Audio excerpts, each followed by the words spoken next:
A paz do Senhor para todos. Vamos tratar a partir de agora acerca da natureza humana do Senhor Jesus Cristo. Então já estudamos um pouco acerca de fontes históricas, já estudamos acerca do próprio nome do Senhor Jesus, a constituição desse nome, aquilo que é nome, aquilo que é título, a construção, ou seja, a origem do nome, o significado, a importância do nome de Jesus, Yahvé salva, aquele que virá para salvar a humanidade do pecado. Então, a partir desse nome e dessa revelação, muito acerca do significado do Senhor Jesus é declarado, Já é muito bem explicado, muito bem esclarecido a partir mesmo do entendimento do seu nome, do significado de seu nome.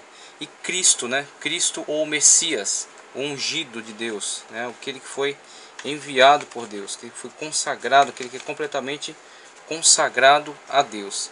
Então Jesus Cristo, o Messias. E a partir do entendimento acerca do nome e de algumas fontes, tratamos agora acerca da própria natureza.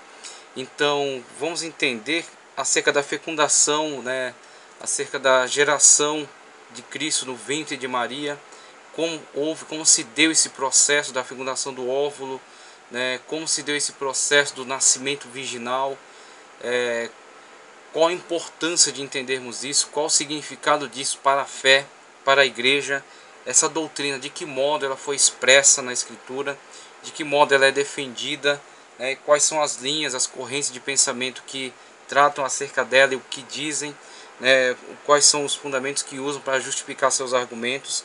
Então a gente vai tratar basicamente acerca disso, acerca da natureza do Senhor Jesus. Fontes de informação no primeiro momento. Então, fontes de informação acerca desse tema. Temos a fonte ortodoxa, que a fonte ortodoxa segue sempre a autoridade da Escritura. Então, a fonte ortodoxa, ela segue sempre a autoridade da Escritura. A Escritura Sagrada é a primeira fonte de informação acerca da verdade da humanidade de Cristo Jesus, e é também a palavra final acerca disso mesmo. Então ela se baseia, ela tem como suficiente aquilo que é afirmado nas Escrituras Sagradas, uma vez que entende-se que a Escritura Sagrada seja uma fonte inspirada e revelada que trata acerca do Senhor Jesus. Então, um ortodoxo não é que ele exclui completamente a possibilidade de olhar para outras fontes, de estudar acerca delas, de ter conhecimento nelas, mas a fonte autoritativa para tratar deste assunto é a Bíblia.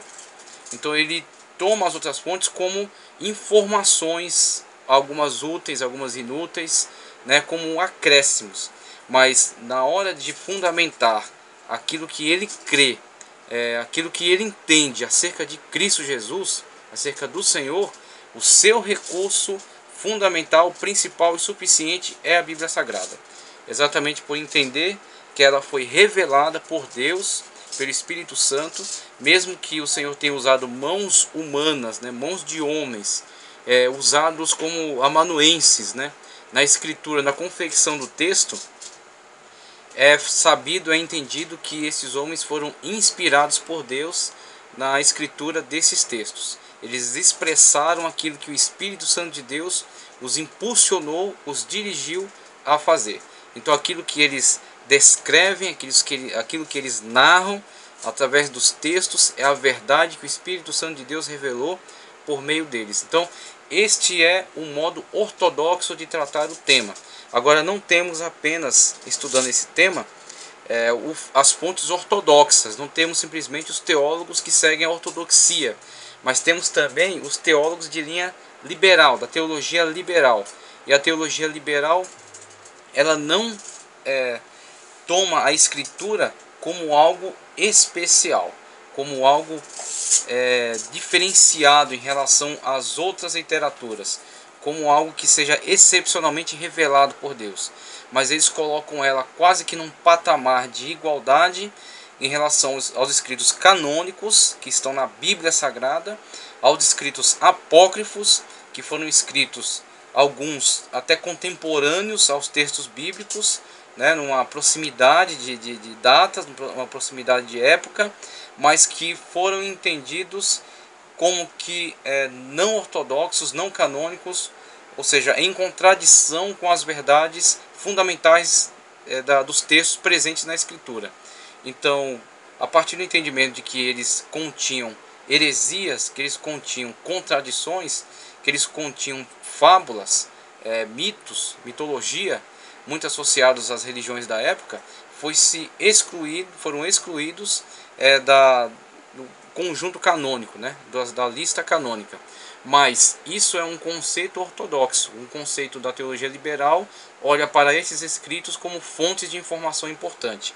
Então a teologia liberal toma a Bíblia como uma informação, mas toma também escritos apócrifos como informações úteis, e não somente isso, eles mesclam esse conhecimento, esse testemunho da antiguidade, fornecido pela Bíblia Sagrada e pelos apócrifos, com o que se tem de construção científica atual.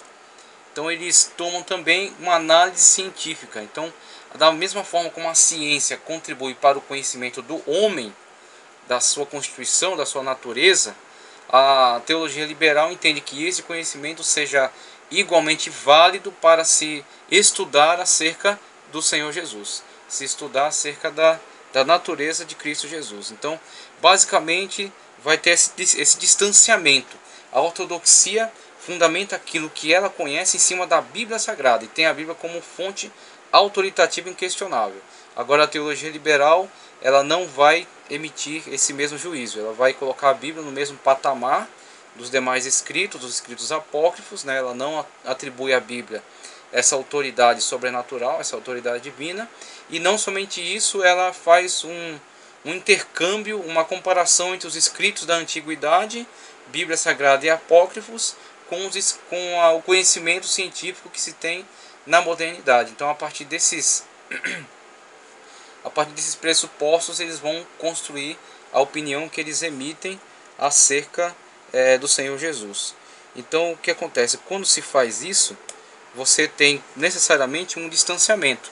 E esse distanciamento vai ser entendido quando nós conhecemos esses pressupostos, quando nós conhecemos as fontes de informação de cada teólogo. Então, por isso que vai ter contrastes. Quando alguém lê Bultmann, né, vai encontrar um contraste na teologia construída por ele em relação a Stanley M. Orton, ou em relação a Weingrunden, né? Então vai ter necessariamente um distanciamento por causa mesmo dos pressupostos e das fontes de autoridade que eles usam. Então, na página 8, o segundo parágrafo diz: vários dos evangelhos apócrifos, como o evangelho de Tomé, descrevem Cristo como um elevadíssimo ser angelical, cuja suposta natureza humana era apenas aparente. Disso se originou o termo docético, que indica a posição daqueles que imaginam que todas as obras extraordinárias de Cristo se devem à sua divindade e nada à sua humanidade. Assim, pois, seus sofrimentos não teriam sido reais. É isso que está afirmando aqui. E as suas próprias obras miraculosas eram as de um anjo e não as de um homem. A igreja cristã dos primeiros séculos de nossa era considerou que tal afirmação é herética. Então, quando a gente começa a discutir acerca das fontes, do conhecimento que se tem acerca de Jesus e da abordagem do Jesus histórico, e nós vemos esse contraste da ortodoxia com a teologia liberal, e vemos que a teologia liberal usa elementos apócrifos, é impossível nós entrarmos em acordo em relação a alguns pressupostos, em relação a algumas considerações, exatamente porque nós entendemos que uma teologia descompromissada com a ortodoxia da palavra de Deus, da Bíblia, ela está afadada ao erro, exatamente porque ela não respeita a divindade, não respeita a autoridade, né, a sagracidade dos textos bíblicos. Ela insere dentro da sua análise textos que a Bíblia repudia, textos que as doutrinas bíblicas fundamentais repudiam.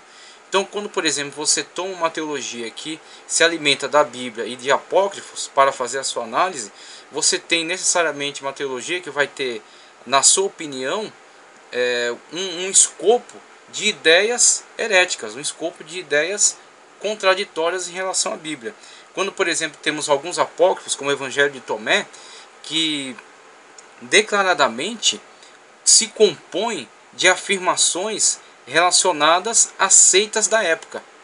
Por exemplo, a seita que expressava uma opinião que é classificada hoje como docético. Esse docético, ele fala exatamente daqueles que olham para as obras de Cristo como as obras realizadas por um ser angelical. Um ser angelical. E aí isso está relacionado principalmente com o mundo grego da época, com as seitas gregas da época. As seitas gnósticas, por exemplo, que entendiam que a matéria é inerentemente má.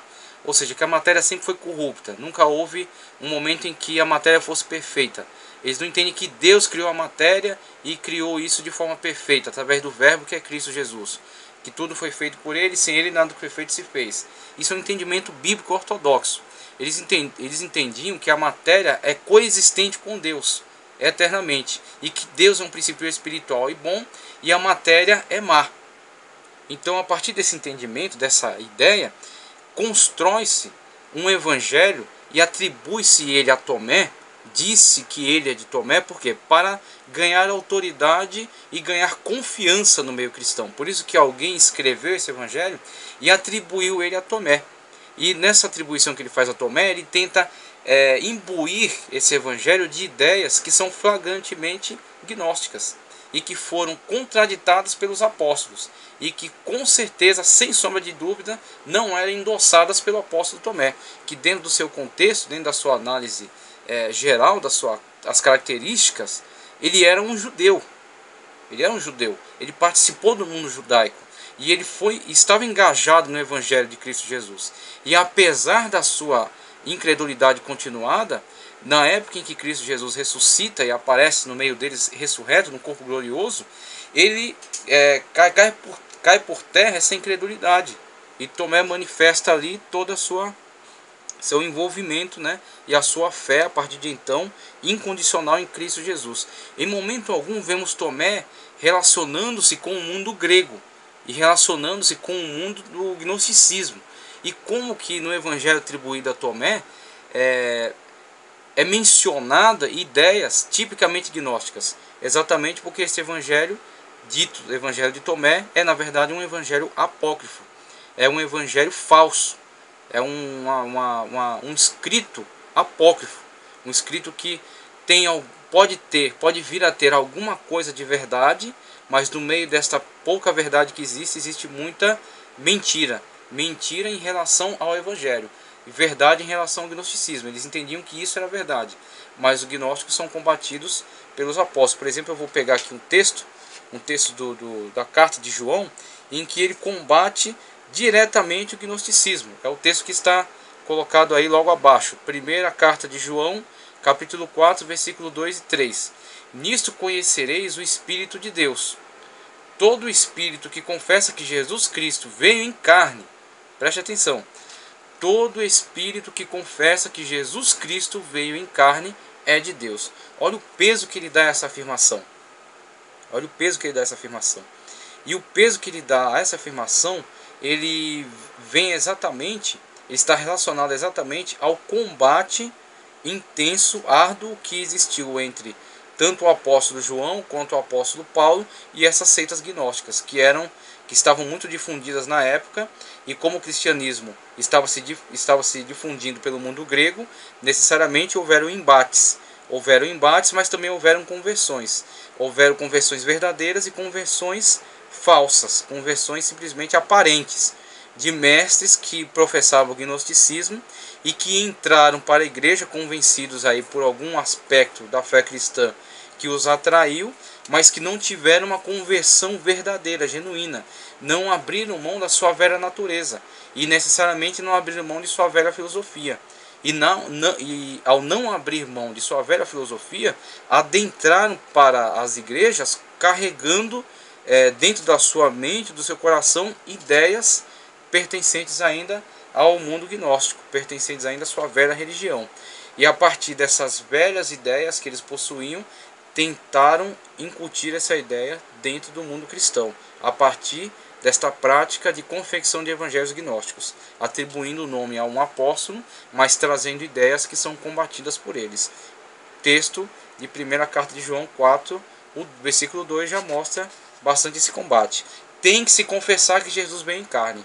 Uma confissão de que Jesus veio em carne demonstra que essa pessoa está engajada do entendimento, está engajada exatamente do propósito bíblico, de afirmar que Jesus Cristo veio em carne, de afirmar que Jesus Cristo nasceu como homem, que Jesus Cristo viveu como homem. Ele não viveu em pecado, mas ele nasceu como homem. E isto faz parte do grande propósito de Deus para a humanidade, que o Filho de Deus, o Verbo divino, encarnasse e viesse como homem. Por isso que João dá este peso.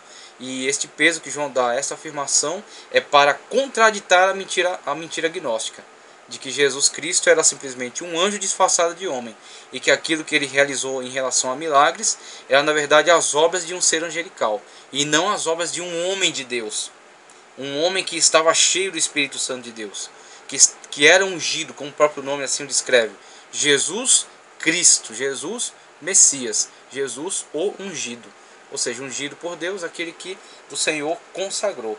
Então João faz essa afirmação.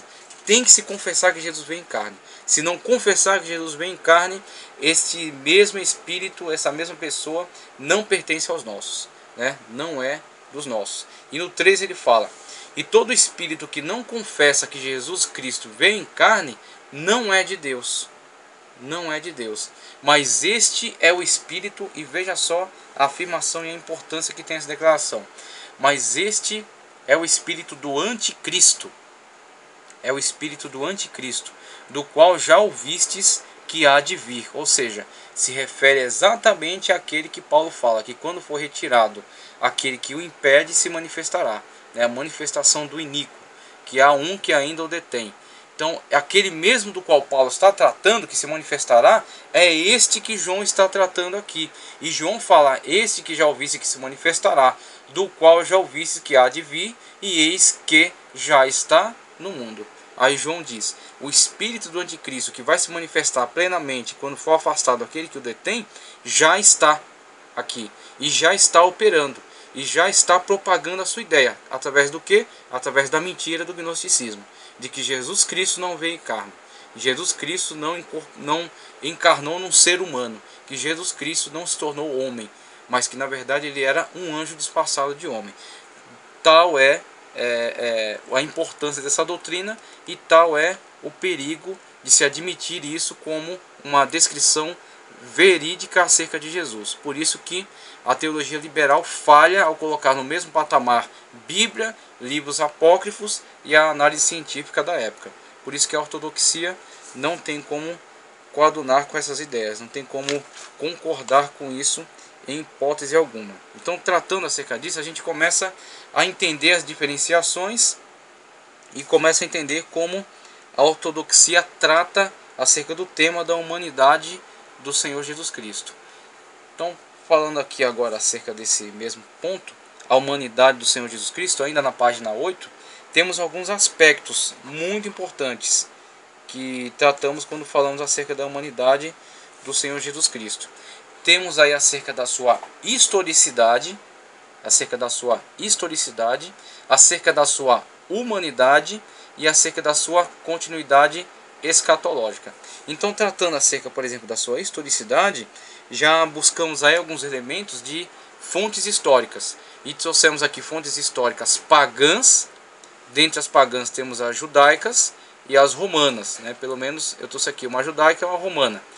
E dentre as fontes cristãs temos a fonte cristã ortodoxa, que é a Bíblia Sagrada, a fonte autoritativa acerca de Jesus, e as fontes apócrifas, que não servem para constituir doutrina, mas são um testemunho acerca do Jesus histórico, uma vez que elas falam acerca dele, elas falam acerca de Jesus. Então, elas falam muitas das vezes, misturam muitos erros, mas falam acerca dele. Então, se falam acerca dele, é porque falam acerca de alguém que existiu, alguém que foi real. Então é nesse sentido. Quando tratamos acerca da historicidade, qual a importância? O Evangelho não é uma fábula. O Evangelho não é uma fábula. O Evangelho não é um mito. Zeus é um mito. Hércules é um mito.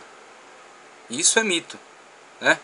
Então tem alguns personagens da história, os deuses, por exemplo, inventados, né, o grande panteão aí. Temos aí, por exemplo, na Índia, muitos deuses inventados, Vishnu, Krishna, né? Temos aí em outras religiões, muitos deuses inventados, dentro das religiões africanas, né? Muitas deidades aí inventadas, criadas pela mente humana. Esses são mitos, eles não precisam de fonte histórica. Então é aí onde a gente começa a entender qual a importância que o cristianismo dá às suas fontes, às fontes históricas. A importância que ele dá a essas fontes é exatamente pelo fato dele ser uma religião da verdade, de ser uma fé da verdade. E para ser uma fé da verdade, ela necessariamente dá valor às suas fontes. Quando você constrói um mito, esse mito não precisa estar ligado a fontes históricas. Inclusive os gregos da época antiga, eles não tinham esses mitos como personagens históricos que viveram. Eles sabiam que eram mitos, só que aquilo fazia parte da crendice da religião da época. Então essas crendices, elas expressavam muitas das vezes conceitos morais ou conceitos heróicos, né? Ou falando acerca de hombridade, falando acerca de compromisso, falando acerca de amor à pátria, falando acerca, trazendo análise acerca de problemas humanos não resolvidos e que eram explicados por meio da mitologia. Então a mitologia teve o seu papel dentro da humanidade. A mitologia substituía aquilo que não havia de ciência. Então, uma vez que o homem não tinha um desenvolvimento científico muito aprofundado, construía-se um mito e através desse mito explicava-se o inexplicável. Explicava-se às vezes coisas que faziam parte da curiosidade humana e que não eram satisfatoriamente entendidos. Então construía-se um mito e o mito trazia segurança, uma segurança intelectual, uma segurança espiritual. Então construía-se mitos. O cristianismo não é um mito. O cristianismo não é uma fábula, não é uma ilusão da mente humana. O cristianismo é a verdade. O cristianismo é exatamente a defesa da verdade. A verdade que foi revelada por Deus e que foi preservada através dos escritos. Por isso que o cristianismo dá valor à historicidade. E a historicidade fala acerca dos registros que testemunham da realidade de Jesus Cristo, homem. Jesus Cristo, o verbo divino, espiritual, que encarnou no corpo humano e que viveu entre nós. Então por isso que tem esse grande valor a historicidade dentro do cristianismo. Falando acerca da humanidade de Jesus, é importante falarmos acerca da humanidade dele, e vimos o grande valor desse tema na abordagem de João. João é intransigente ao defender a importância da humanidade de Jesus. E Jesus como homem espiritual é importante. Estamos falando, por exemplo, de Jesus, Deus, porque ele é a segunda pessoa da Trindade, Pai, Filho e Espírito Santo. Então a Trindade é Deus, um ser espiritual, e Jesus é espiritual, e Jesus é Deus. Jesus é eterno, né? Antes de Jesus nascer no ventre de Maria, ele já existia. Inclusive, quando os judeus discutiram com ele, ele falou: antes que houvesse Abraão, eu sou. Ele usou ego em mim, ou seja, aquele qualitativo que só Deus poderia usar, que é exatamente o eu sou do Antigo Testamento, traduzido pelo YHWH, Yahvé, aquilo que nós chamamos de Yahvé, mas que na verdade não existe mais a pronúncia, né? Sobraram simplesmente as letras representativas, YHWH, Yahvé, eu sou, que é traduzido para o grego ego em mim, que é pronunciado por Cristo. Cristo atribui a si mesmo o ser, que é além do existir. Aquilo que existe tem começo, meio e fim. Aquilo que existe precisou ser criado. Jesus Cristo está além do existir. Ele é. E a partir desse ser que ele é, ele cria. E ele dá início a todas as coisas. Todas as coisas foram criadas por ele. Então, este é o Jesus espiritual. O Jesus Deus. Mas o Jesus Deus tornou-se homem para cumprir exatamente o grande propósito da salvação da humanidade, de conduzir o homem a Deus. Ele veio e tornou-se homem, e viveu perfeitamente como homem, e foi obediente até a morte e morte de cruz, como o apóstolo Paulo fala, se não me engano, na carta aos Filipenses. Ele cumpriu esta missão como homem, para mostrar para mim e para você que é possível. É possível servirmos a Deus. É possível andarmos com Deus. É possível nos santificarmos para Deus, porque Jesus fez. Inclusive ele falou: no mundo tereis aflições, mas tende bom ânimo, eu venci o mundo. Quando ele fala esse eu venci o mundo, ele está dizendo: eu me tornei homem como você e venci o mundo. Porque vencer o mundo como Deus, para mim e para você, a gente poderia dizer, é fácil vencer o mundo como Deus. Agora, vencer o mundo como homem, essa é a questão. Por isso a importância da humanidade de Jesus. Jesus é o nosso perfeito referencial. Nós temos um referencial perfeito para seguirmos em Cristo Jesus. Paulo fala: sede meus imitadores, assim como eu sou de Cristo. Então é possível imitá-lo. Por quê? Porque ele foi um humano. Ele se cansou, ele se enfadou, ele teve fome, ele teve sede, ele teve frio, ele sentiu dor, né? Ele sentiu cansaço. Ele não tinha os efeitos do pecado. E aí onde diferencia-se a pessoa de Cristo Jesus e a nossa pessoa. Ele não tinha o pecado, mas ele tinha a humanidade. E a partir da humanidade que ele teve, ele é padrão para nós. Ele é exemplo perfeito para nós.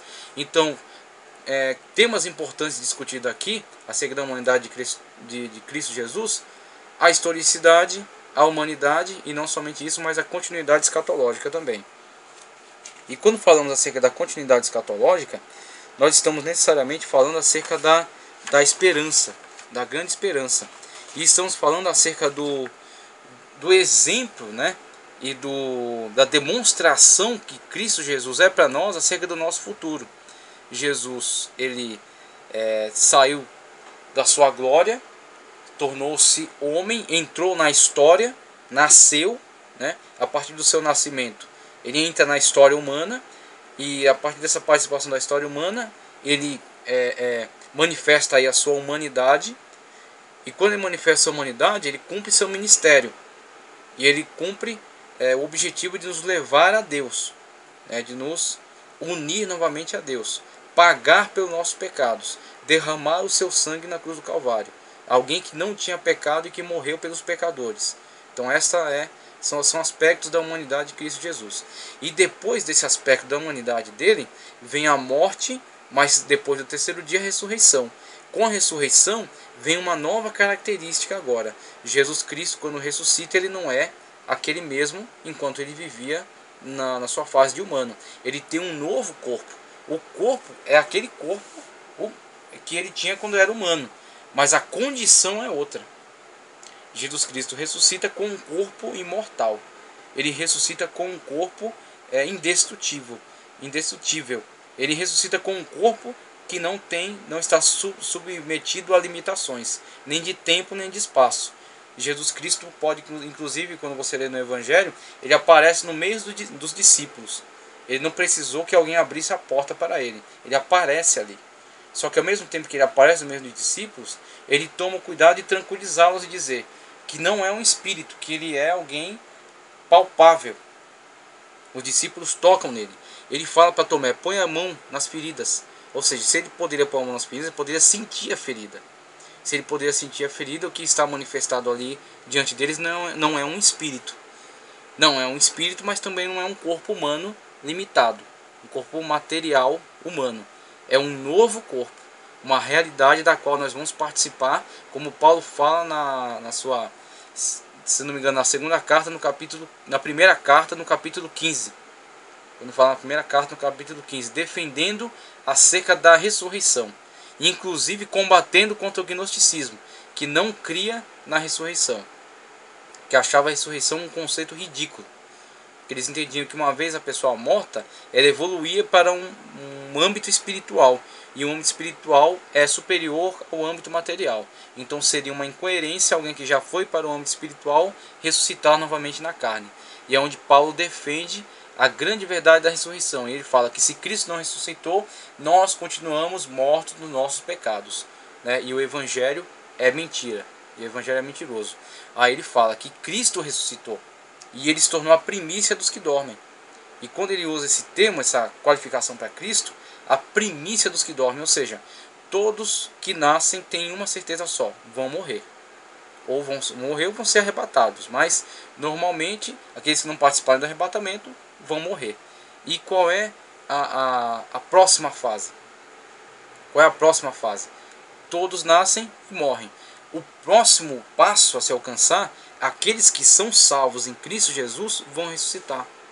Mas não vão ressuscitar para morrer de novo, como alguns ressuscitaram ao longo da Bíblia, mas morreram de novo.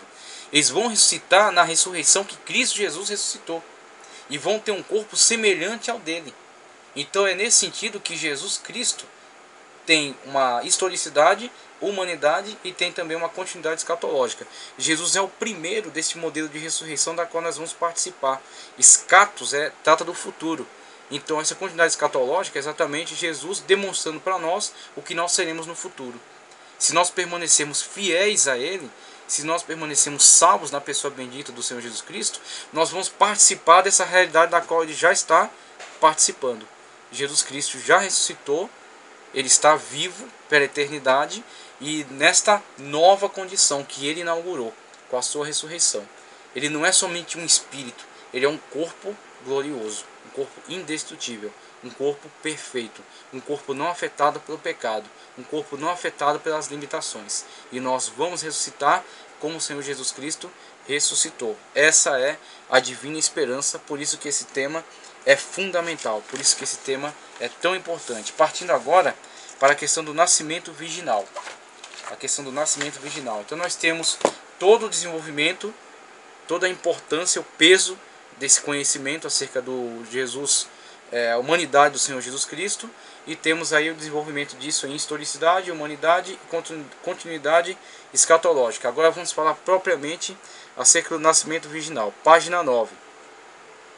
A maioria dos comentaristas, quando falam da humanidade de Jesus, partem do seu nascimento virginal, mas achamos necessário recuarmos um pouco mais na sua existência humana para compreendermos melhor a sua perfeita humanidade. Precisamos lembrar que antes de ele nascer, ele passou 9 meses se formando no ventre de sua mãe, Maria, como qualquer outro bebê normal. Pelo menos é assim que pensamos, é assim como a Bíblia nos dá inferência, né? Ela não trata especificamente disso, mas ela disse que Jesus Cristo veio em carne, e aqueles que vêm em carne precisam nascer do ventre de uma mulher, e para nascer tem que ser gerado. E a geração humana, a gestação dura normalmente 9 meses. Normalmente 9 meses. Então estamos tratando acerca disso. Quando falamos do nascimento virginal, ele pretende falar um pouco acerca da concepção. Então, falando acerca da concepção, a concepção virginal de Jesus Cristo no ventre de Maria, temos aí alguns fundamentos. Então, quais são os fundamentos que tratam acerca disso? Vamos usar 3 versículos principalmente. Gênesis 3,15, Isaías 7,14 e Mateus 1,18 ao 25. Vamos usar esses fundamentos aqui. Então temos aí os 3 textos elencados aí. Primeiro, Gênesis 3,15 diz: E porém inimizade entre ti e a mulher. E porém inimizade entre ti e a mulher. Falando acerca da serpente que lançou aquela investida de tentação na qual a humanidade caiu. A mulher foi enganada, mas nós temos aí que tanto o homem quanto a mulher foram enganados, né? Primeiramente a mulher e depois deu ao homem, também se deixou levar por este engodo. E porém inimizade entre ti e a mulher, e entre a tua semente e a sua semente. Esta te ferirá a cabeça, e tu lhe ferirás o calcanhar. Primeiro texto que trata acerca desse tema geral do nascimento virginal de Cristo Jesus. Então, primeiro nós temos nesse texto a promessa. A promessa. Inclusive, esta é a primeira profecia bíblica, e essa é uma profecia bíblica pronunciada diretamente pela boca de Deus. É um compromisso que Deus assumiu com a humanidade, que da semente daquela que foi enganada, aquela que caiu, aquela que desobedeceu a Deus, é da semente dela que Deus vai levantar um que esmagará a cabeça daquele que dirigiu este engodo, daquele que fez essa investida de enganação, de corrupção.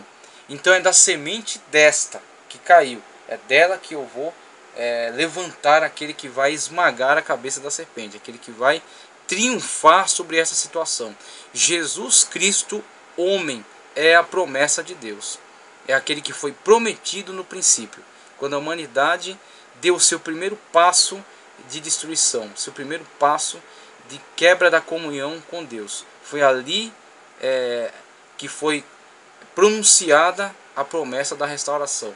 Jesus Cristo, a semente da mulher, aquele que veio para restaurar a humanidade. Isaías 7,14. Então, transcorre-se desde a promessa primordial em Gênesis, séculos, quiçá milênios, até a promessa ser reafirmada. A promessa ser reafirmada. Muitos viveram e morreram na fé, na esperança de ver essa semente que esmagará a cabeça da serpente de Satanás. Muitos viveram e morreram nessa promessa, em ver esse que viria esmagar a cabeça de Satanás, esse que seria o cumprimento da promessa de Deus, esse que seria o Messias, o enviado de Deus, né? Então, em Isaías 7,14, a promessa é reafirmada, e Isaías deixa ela muito evidente, muito clara, quando Isaías, em 7,14, fala assim: portanto, o mesmo Senhor, olha só, hein? O mesmo Senhor nos mostra aqui, nos demonstra uma ligação muito intensa, uma linha direta, assim, uma corrente, uma ligação muito direta, muito clara, muito evidente entre aquele Senhor daquela promessa e este Senhor da reafirmação da promessa. Portanto, o mesmo Senhor vos dará um sinal. Qual é o sinal? Eis que a virgem conceberá e dará à luz um filho, e chamará o seu nome Emanuel, Deus conosco, né? Então, aquilo que foi prometido acerca da semente da mulher, aqui a promessa é reafirmada e mais esclarecida. Ele falou: o mesmo Senhor vos dará um sinal. Qual é o sinal? A semente da mulher, ou seja, e não qualquer mulher,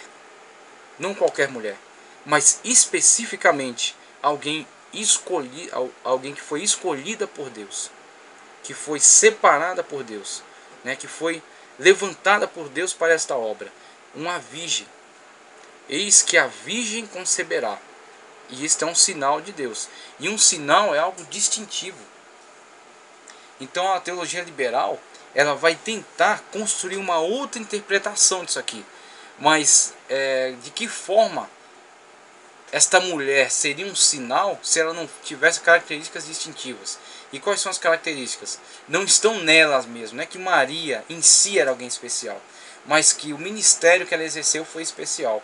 Em que sentido? De que ela, sendo virgem, concebeu, né? Então a virgem conceberá e dará à luz um filho, e chamará o seu nome Emanuel. Então a promessa da semente da mulher, Gênesis 3,15, é reafirmada em Isaías 7,14 e mais esclarecida. Esta mulher será uma virgem, e esta virgem conceberá. Ou seja, será uma obra do Espírito Santo de Deus, totalmente direcionada pelo Espírito Santo de Deus. Mateus 1, 18 a 25 diz: ora, o nascimento de Jesus Cristo foi assim. Estando Maria, sua mãe, desposada com José, ou seja, comprometida para casamento com José, antes de se ajuntarem, falando exatamente acerca do matrimônio, do relacionamento sexual, antes de se ajuntarem, achou-se ter concebido do Espírito Santo. Então José, seu marido, como era justo e não a queria infamar, intentou deixá-la secretamente. E projetando ele isto, eis que em sonho lhe apareceu um anjo do Senhor, dizendo: José, filho de Davi, não temas receber a Maria, tua mulher, porque o que nela está gerado é do Espírito Santo. Então a revelação acerca deste ministério singular sendo trazida, sendo explicada a José. José com certeza não entendeu aquela situação nunca, jamais vivenciada em toda a história, mas o anjo do Senhor, o anjo Gabriel, o anjo enviado pelo Senhor, traz a explicação detalhada a ele do que estava acontecendo, de que obra estava sendo realizada através daquela situação. E dará à luz um filho, chamado seu nome de Jesus, porque ele salvará o seu povo dos seus pecados. E Yahvé salva, né? Yehoshua, que aqui é Yeshua, Jesus. Tudo isso aconteceu para que se cumprisse o que foi dito da parte do Senhor pelo profeta, que diz: eis que a virgem conceberá e dará à luz um filho, e chamá-lo-ão pelo nome de Emanuel, que traduzido é Deus conosco. E José, despertando do sonho, fez como o anjo do Senhor lhe ordenara, e recebeu a sua mulher, e não a conheceu, ou seja, não teve relacionamento sexual com ela, até que deu à luz seu filho. E aqui cai por terra a doutrina da virgindade perpétua de Maria, que na verdade é um aspecto da mariolatria, que é nada mais do que uma idolatria da Igreja Católica em relação à pessoa de Maria, e atribuindo a Maria o título de mãe de Deus, que é na verdade algo bastante contraditório em relação à verdade bíblica, né? É uma heresia, é uma heresia. Então Maria foi virgem até a concepção, até o nascimento de Jesus. Após isso teve uma vida matrimonial normal como qualquer outra mulher. Inclusive teve outros filhos que são elencados no Evangelho como meio-irmãos de Jesus, né? São os meio-irmãos de Jesus. Então, e não conheceu até que deu à luz seu filho, o primogênito. Primogênito porque ele é o mais velho de outros, né, que virão, que nascerão. E pôs-lhe o nome Jesus. Então, quando nós começamos a ver esses textos que são o fundamento da doutrina do nascimento virginal, nós vemos que coisa extraordinária, né, que ele é. Primeiro, ele é uma promessa. Era uma promessa da restauração da humanidade, da ordem caída. A promessa é reafirmada em Isaías e é mais esclarecida acerca da virgem que conceberá. E tem-se a sua plenitude, a sua realização em Mateus, no Evangelho de Mateus, ou Mateus, Lucas também narra, né, o nascimento virginal. Quando o autor ele faz menção exatamente àquela promessa. Ele faz menção numa linha direta de cumprimento, de realização àquela promessa. Ele fala, isso que está acontecendo aqui é a realização daquilo que foi profetizado. E aí quando nós temos, por exemplo, a teologia liberal olhando para essa situação, o que eles pretendem? Eles pretendem sempre tirar tudo aquilo que for características sobrenaturais da Bíblia, da Escritura. Porque exatamente como nós falamos no slide anterior, os pressupostos deles são Bíblia Sagrada, num sentido, né, num aspecto, livros apócrifos no mesmo patamar de autoridade e análise científica também no mesmo patamar de autoridade. Então o que eles fazem? Eles pegam a afirmação bíblica e não tem ela como uma verdade revelada. Eles submetem ela a outras autoridades. E quando eles fazem isso, eles excluem a Bíblia da sua verdade fundamental, que é Deus é a autoridade principal da Bíblia. E aquilo que está sendo afirmado na Bíblia pelos apóstolos é inspiração de Deus. E sendo inspiração de Deus é verdade revelada. Então a teologia liberal olha para essa situação aqui como algo improvável, como algo que foi construído pela mente humana, algo que foi inventado por homens que tinham intenções que não se sabe se eram boas intenções, má intenções, não se sabe se eram intenções de criar um personagem mitológico. É assim que eles analisam essa passagem aqui. Eles analisam como a construção da mente humana, só, não como uma verdade revelada. Agora, ao fazer isso, eles entram em choque com a verdade que a Bíblia defende, que a própria palavra de Deus defende. E quando nós temos essas duas autoridades para analisar, o que acontece? Nós que somos da ortodoxia bíblica, nós entendemos que a Bíblia e que os autores bíblicos como testemunhas oculares têm maior peso do que essas pessoas que estão analisando a partir da nossa época ou de épocas próximas a nós e estão olhando para esse texto, submetendo ele a análise científica e humana e até análise extra-bíblica, né? Análise apócrifa. Então o que acontece? Exatamente esta análise feita pela teologia liberal, ela é destruída, né? Ela é desvirtuada, né? Ela é comprometida, exatamente por causa dessa forma de lidar com a verdade bíblica, uma vez que eles são antissobrenaturalistas. Eles são antissobrenaturalistas. Uma vez que eles são antissobrenaturalistas, a opinião que eles vão emitir sobre a Bíblia já está condenada, já está comprometida. Eles não vão ter capacidade de entender e de absorver a verdade bíblica, porque a Bíblia é sobrenatural e é espiritual, né? Revelação divina. Então quando temos, por exemplo, a questão levantada aí no livro de Isaías 7, Isaías 7,14. esta análise da teologia liberal busca, dentre os textos bíblicos, algumas brechas para tentar afirmar o seu ponto de vista, e busca algumas ambiguidades. Por isso que nós colocamos um pouco mais abaixo aí esses dois textos. Esses dois textos servem para mostrar a tentativa da teologia liberal e até dos céticos de encontrar ambiguidades bíblicas e trabalhar em cima dessas ambiguidades. Por exemplo, no texto de Isaías 7, a palavra virgem, que é uma palavra hebraica, logicamente, Isaías, Antigo Testamento, escrita hebraica. Nessa palavra virgem, traduzida para a língua portuguesa como virgem, o hebraico a traduz como almar. Almar. E esse almar, ele dá o sentido não necessariamente de apenas virgem. Ele pode ser traduzido como virgem ou jovem. Virgem ou jovem. Então ele tem esses sinônimos que estão atribuídos ao mar. Então, a partir dessa construção, a teologia liberal diz: este texto que fala acerca da virgem, e que no Novo Testamento foi construído como que a doutrina do nascimento virginal, é na verdade uma distorção feita por pessoas que tinham intenções com essa doutrina, tinham intenções de criar um mito, um Jesus mitológico, um Jesus sobre-humano, né? Agora, o que acontece? Por que eles fazem essa afirmação? Exatamente porque eles não estão comprometidos com a verdade bíblica. Eles não estão comprometidos com a realidade bíblica, que é a realidade sobrenatural. A Bíblia é sobrenatural, né? A Bíblia é um livro de autoridade divina. E tanto é que o autor do Novo Testamento está comprometido com essa verdade. Está comprometido com este ponto de vista, de que a Bíblia é um livro sobrenatural.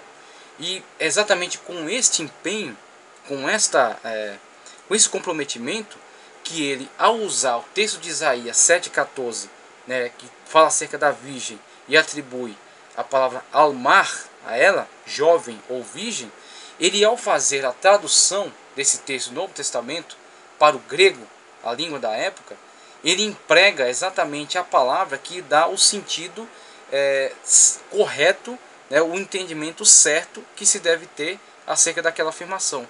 Então, no Novo Testamento, quando no versículo Mateus 1,23 é referida à profecia de Isaías, ele usa no grego o termo pártenos.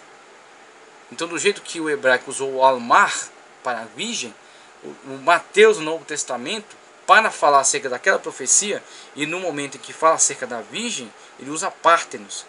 E pártenos necessariamente é uma jovem virgem. É uma donzela, uma jovem que não teve relacionamento sexual. Então, Mateus defende essa doutrina. Lucas defende essa doutrina. E eles são testemunhas oculares. E são pessoas que viveram sob inspiração divina. E escreveram sob inspiração divina. Então, eles têm autoridade ao fazer essas afirmações.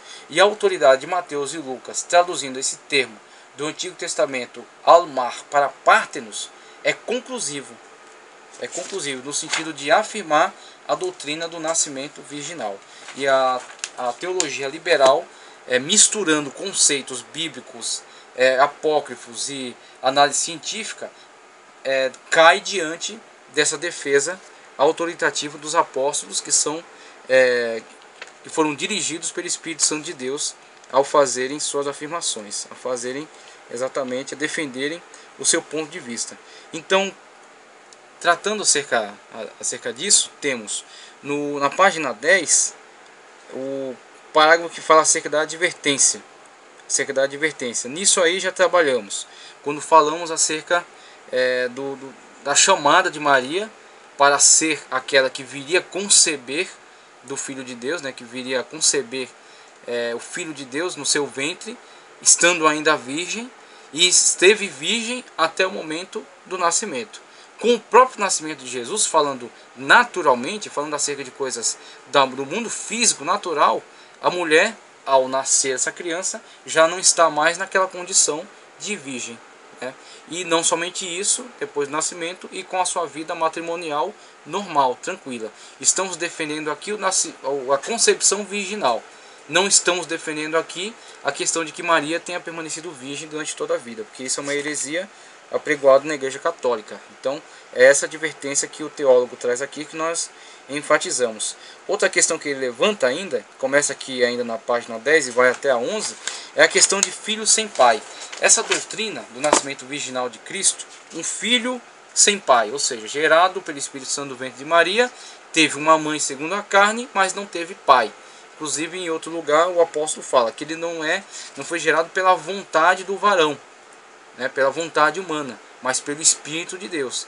Então, a gente vai entender qual a importância disso. Mas, num primeiro momento, o teólogo aqui ele faz alguma afirmação no sentido de mostrar que aquilo que para hoje é extremamente escandaloso para nós, né, como nós eu falo no sentido geral, né, da sociedade geral, não é muito debatida essa questão da concepção virginal, mas quando levanta polêmicas e levanta céticos, né, pessoas contrárias a isso. Por quê? Entende que isso é um absurdo, exatamente por causa da natureza e da análise científica, a escolaridade que é desenvolvida hoje, né, e os estudos que difundiram exatamente esse conhecimento biológico, né, normal, natural da natureza humana. Então, com essa difusão e com todas as pessoas, não todas, mas a grande maioria já educadas nesse sentido, cria-se com certeza, necessariamente, um ceticismo em relação a isso. Cria-se um ceticismo, cria-se uma incógnita, uma dúvida, né? É possível, não é possível essa concepção virginal? Mas por quê? Por causa dessa difusão do conhecimento científico. Não é um mal, não é um mal. O que se tem que fazer não é silenciar a verdadeira ciência. O que se tem que fazer é entender a natureza da ciência e da Escritura Sagrada. A ciência estuda aquilo que é humano. Só que a concepção virginal de Maria não foi algo humano, foi algo sobrenatural. Então a ciência não é competente para analisar isso. A ciência é competente para analisar características, condições humanas. Numa condição humana é necessária a fecundação do óvulo, né, feminino pelo espermatozoide masculino. Essa é a concepção humana normal, natural. A ciência é tranquila ao fazer essa afirmação. O problema é tentar submeter aquilo que é espiritual à ciência. A ciência nem tem competência para isso e nem se presta a isso.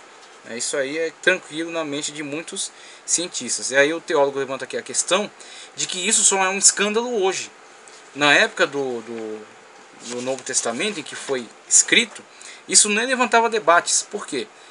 Porque exatamente a sociedade da época ainda não tinha ciência difundida, a ciência não tinha feito pesquisas muito aprofundadas, então ainda tinha em circulação muitos mitos de semideuses. Hércules era o principal mito, né, de semideus que circulava na época. Então, dentre esses mitos, criou-se na mentalidade da época muitos personagens que eram misturas de deuses com humanos. Então, a questão, quando foi pregado nos primórdios do segundo nascimento virginal, não encontrou escândalo, não encontrou debate, discussão, né, por causa dessa falta de conhecimento científico da época. Mas hoje levanta discussão. Levantar discussão em relação a isso não é problema, é útil, é saudável. O problema é tentar submeter conceitos espirituais e sobrenaturais à análise científica, né, que é o que a teologia liberal faz erroneamente. Por isso que nunca chega a uma concepção verdadeira acerca de Deus, acerca de Jesus. A geração humana do Senhor Jesus, na página 11. O Senhor Jesus tem sido apresentado de várias maneiras por vários pensadores e teólogos no decorrer dos séculos. Nós, porém, continuamos com a Bíblia Sagrada, que é a infalível palavra de Deus, pois qualquer cogitação além do que ela relata é insegura. Voltando ao assunto inicial, devemos dizer que qualquer comentário sobre a humanidade do Senhor Jesus deve partir do ato em que ele foi gerado no ventre de Maria, sua mãe. Tudo o que sabemos acerca do nascimento virginal é aquilo que os evangelistas Lucas e Mateus nos revelam, nada mais. Então, o teólogo está manifestando aqui a fonte autoritativa. A fonte autoritativa acerca das informações, Evangelho. O Evangelho é a narrativa das testemunhas oculares. As testemunhas oculares têm autoridade maior do que as pessoas que hoje estão fazendo concepções a partir dos seus preconceitos, né, e a partir da sua análise científica, tentando submeter a Bíblia à ciência. Isso é impossível. A Bíblia não está submetida à ciência e a ciência não tem competência para analisar os fatos espirituais e sobrenaturais relatados na Bíblia Sagrada. Essa é a questão, né? Não é a questão de silenciar a ciência, mas fazer a ciência trabalhar dentro da sua esfera, dentro do seu patamar. O Senhor Jesus tinha DNA, página 12. Se o Senhor Jesus nasceu como um ser humano, todo ser humano tem DNA. E uma vez que tem DNA, poderia ser analisado a estrutura genética de Cristo se tivéssemos um material genético dele. Então a questão aí é a seguinte: Jesus foi um humano? Jesus foi humano. Jesus não foi um humano pecador. Nele não havia pecado. E aí nós vamos entender um pouco disso daqui mais para frente aqui na próxima página. Então a questão acerca da constituição genética, Jesus tinha um DNA porque Jesus foi um humano, ele nasceu como homem. Fecundação ovular, página 12 ainda. Existem duas opiniões acerca da fecundação do óvulo de Maria na geração de Jesus. A primeira é aquela tradicional, que a igreja tem afirmado desde a antiguidade, baseada nos textos de Mateus e de Lucas. O trecho de Lucas 1, 30 e o 31 relata o seguinte: Disse-lhes então o anjo, Maria, não temas, porque achaste graça diante de Deus. E eis que em teu ventre conceberás e dará à luz um filho, e por-lhe-ás o nome de Jesus. Ainda em Lucas 3:23 lemos: E o mesmo Jesus começava a ser de quase 30 anos, sendo como se cuidava filho de José e José de Eli. Então, na sociedade normal da época, olhavam para aquela família constituída e entendiam se Jesus era filho de Maria e de José.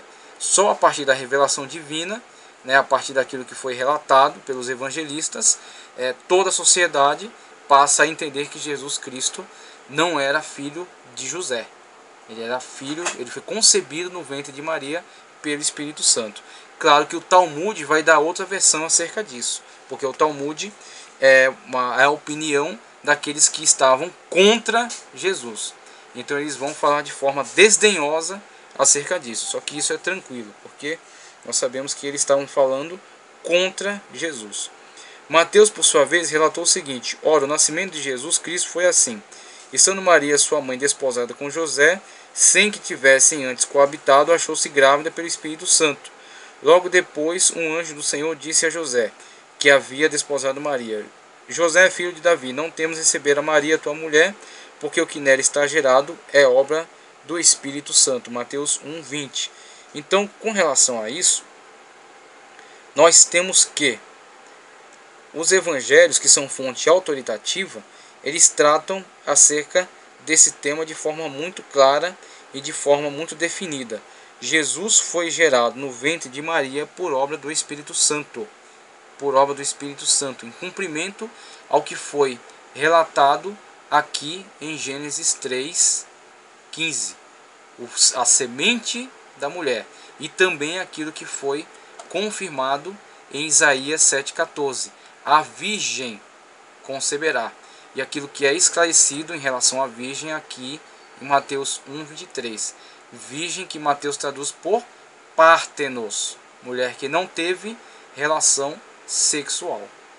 Não somente jovem, mas pártenos. Mulher que não teve relação sexual. Esta é a afirmativa bíblica, a autoridade bíblica batendo o martelo aqui em relação à questão. Então, José não tem participação biológica nessa situação aqui.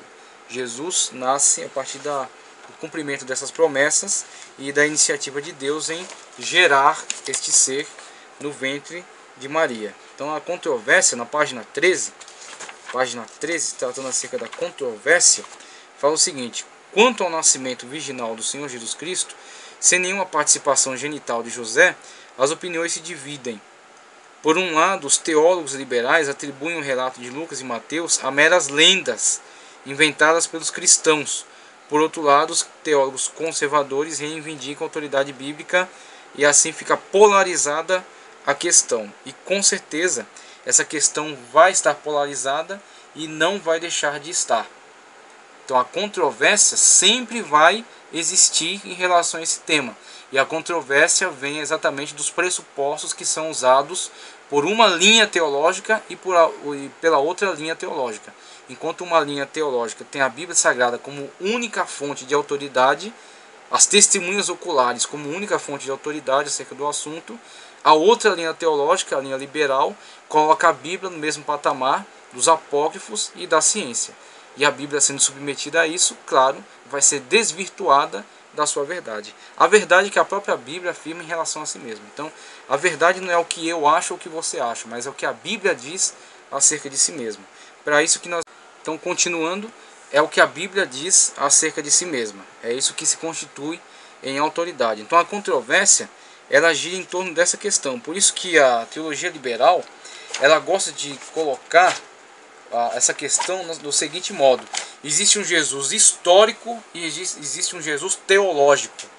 E esse termo aplicado que eles usam aí, com certeza está imbuído de muito preconceito.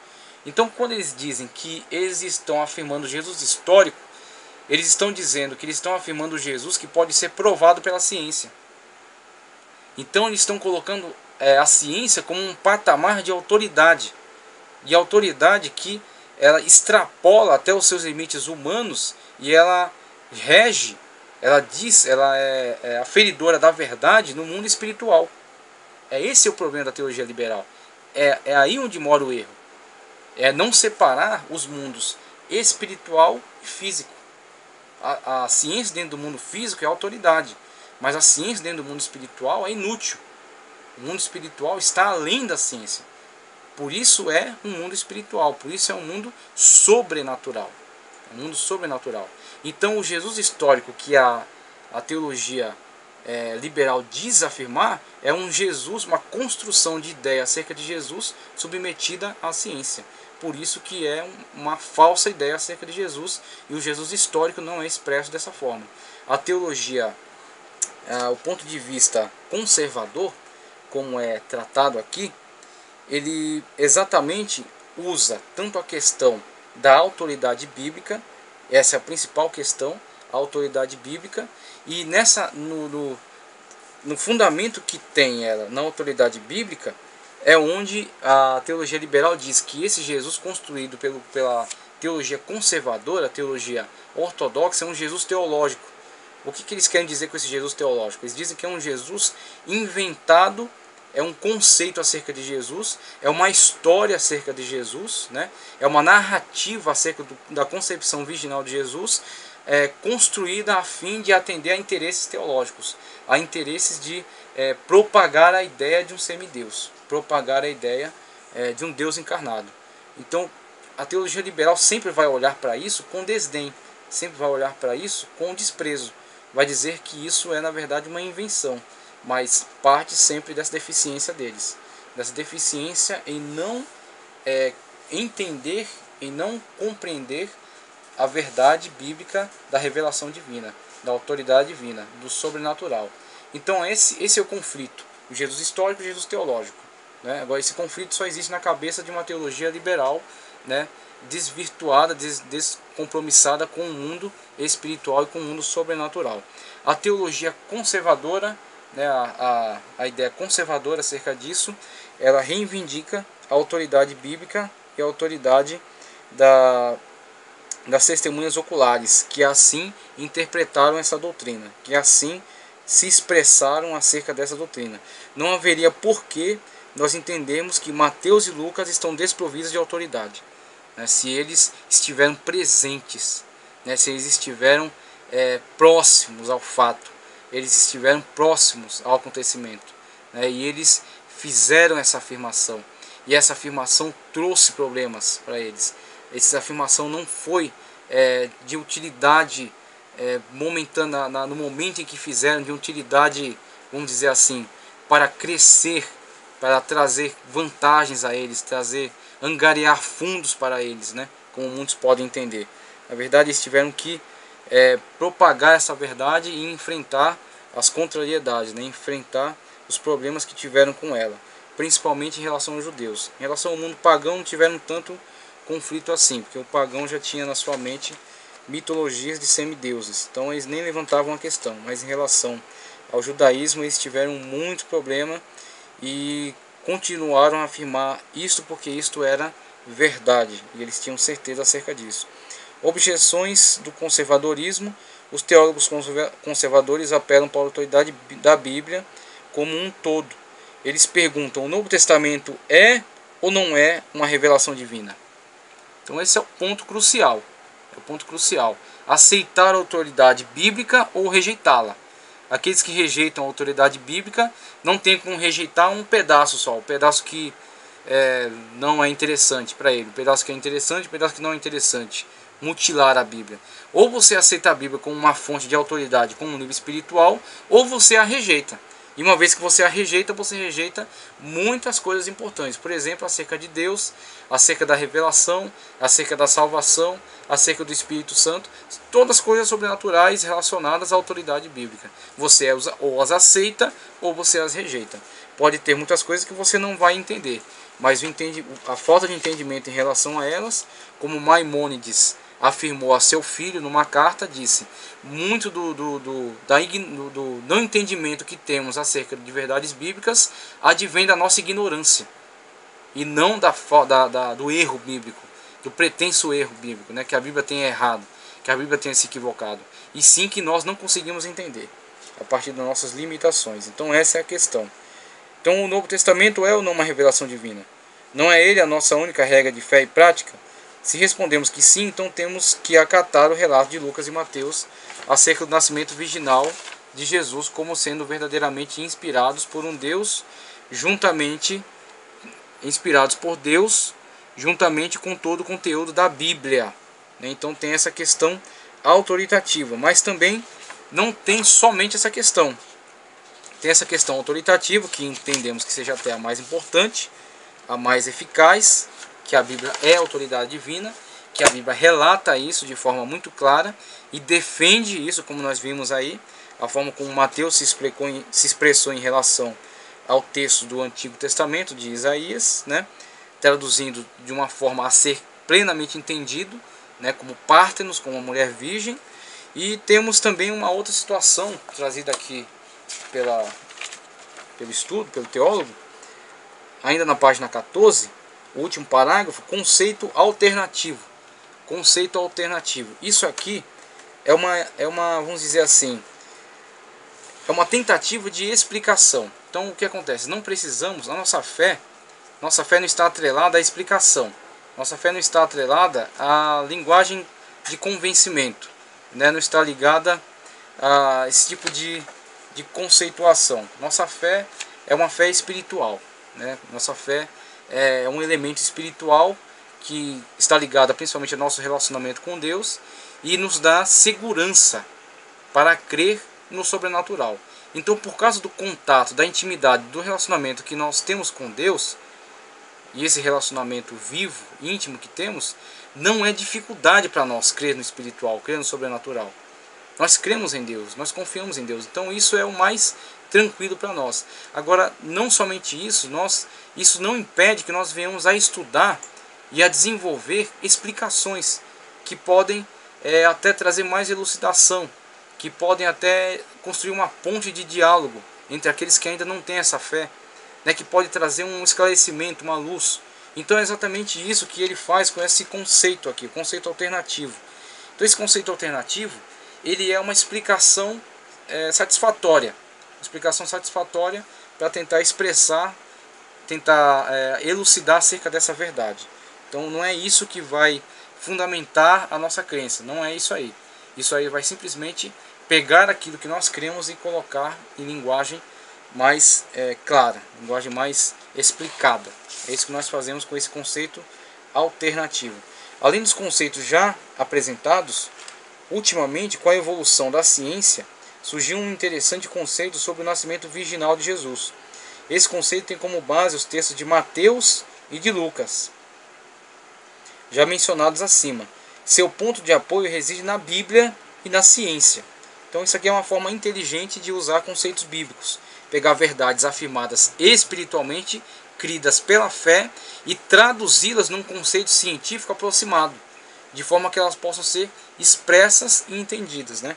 Faz-se com isso uma ponte entre a verdade espiritual concebida pela fé, crida pela fé, e o conceito humano, científico, né? Uma tentativa de explicação para isso. Uma explicação aproximada somente, né? Trata-se do princípio genético de um homem comum confrontado com aquele que ele supõe que resultou na geração do Senhor Jesus. Olha só aqui o esforço, né, feito por esses pensadores. A ideia central reside na fecundação do óvulo de uma mulher comum, comparando com a fecundação do óvulo de Maria, mãe de Jesus. Então, necessariamente, está se fazendo uma diferença. Necessariamente está se fazendo uma diferença entre o grosso da humanidade, né, a humanidade comum, a forma como são concebidos. Isso aqui não tem nada de extraordinário, é expresso pela Bíblia também, que houve uma diferenciação. Jesus foi concebido por obra do Espírito Santo, e a humanidade não é concebida por obra do Espírito Santo. A humanidade é concebida por obra de conjunção carnal, entre um homem e uma mulher. Tranquilo, com relação a isso aqui não há nenhuma dificuldade. Então, esses pensadores, de forma inteligente, vão pegar esses conceitos e vão aplicar ao conceito bíblico e tentar trazer uma explicação satisfatória. Existem dois tipos de fecundação: a iliplasmática, no grego a gente pode entender como riliplasmática, esse H que nós aplicamos aqui na língua portuguesa, ele é o H de horse, por exemplo, né? De house. Então, aplicando ao grego, ele seria riliplasmática e bioplasmática. Riliplasmática e bioplasmática. No caso aqui, o grosso da humanidade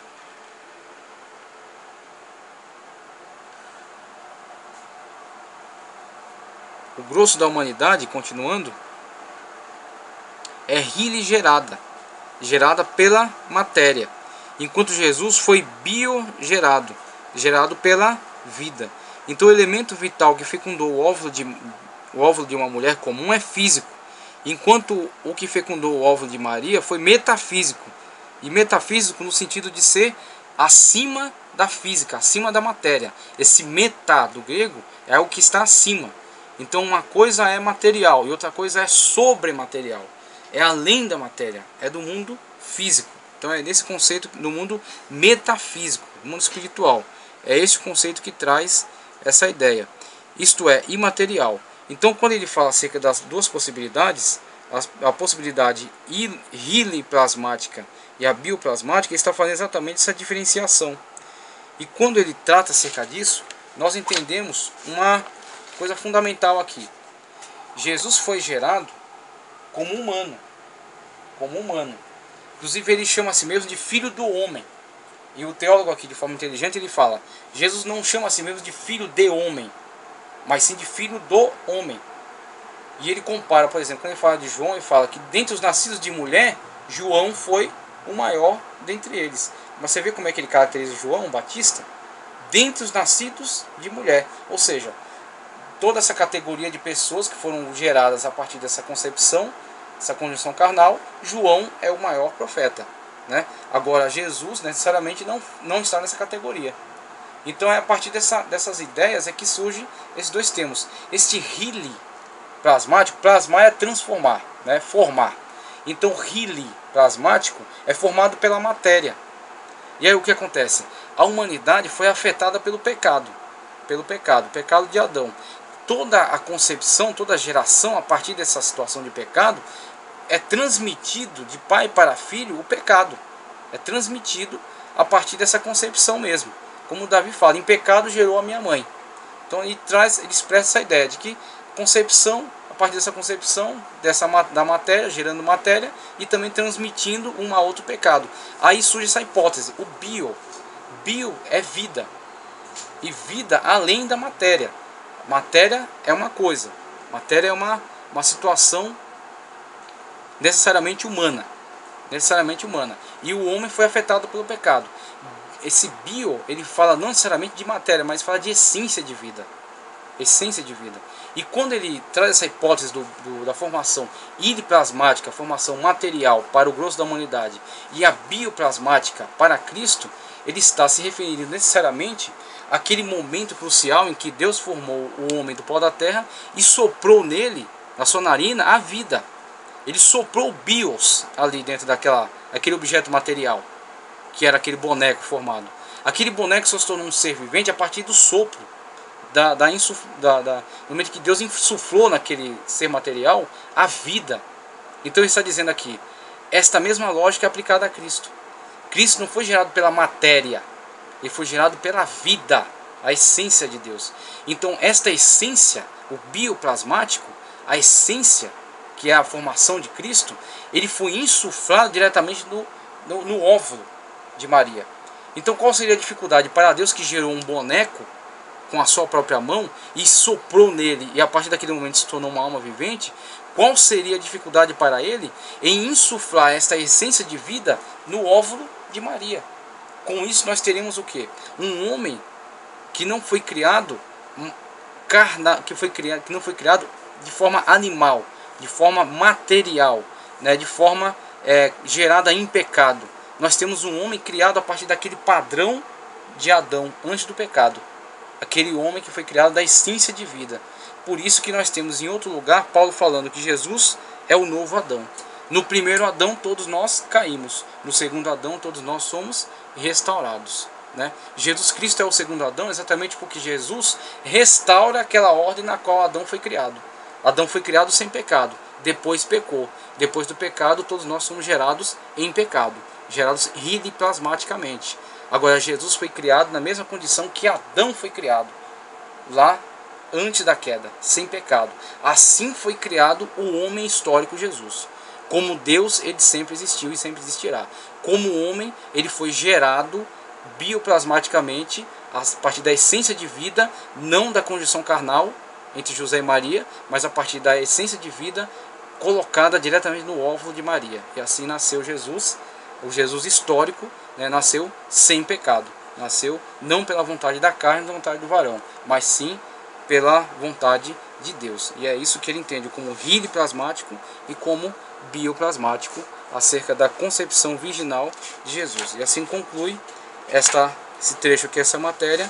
Depois estaremos abordando o porquê do nascimento virginal do Senhor Jesus.